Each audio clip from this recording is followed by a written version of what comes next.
মামলার আর কোনো সীমা পরিসীমা নেই।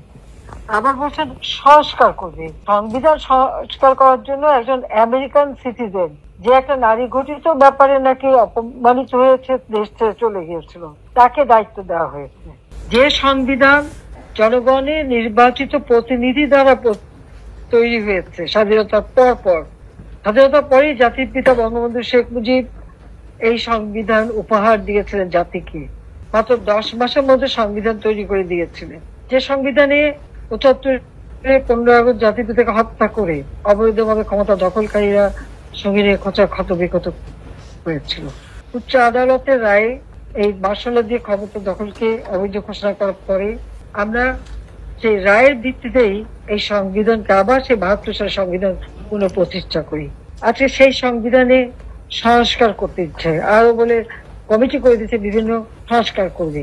আগে তো তাদের নিজেদের সংস্কার দরকার।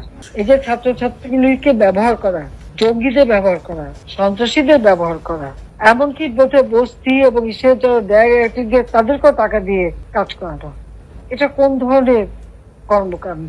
এটাই তো বড় প্রশ্ন। সংবিধান সংশোধন করতে হলে জনগণের প্রতিনিধি দ্বারা করতে হয়।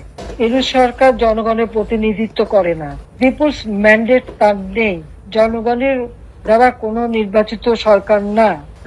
যে সরকারের কাছে আমাদের সংবিধানে সেই সরকারে যাবার কোনো পদ্ধতিই নাই, কাজে তার ক্ষমতা দখল হচ্ছে সম্পূর্ণ অবৈধ, অসাংবিধানিক। এটা অসাংবিধানিক অবৈধ সরকারের কোনো অধিকার নাই সংবিধানে হাত দেয়, এটা সে করতে পারে না, এটা ঘোরতর অন্যায়। আর এটা যদি করে ওই সংবিধানের 7 অনুচ্ছেদ অনুযায়ী তার বিচার হবে।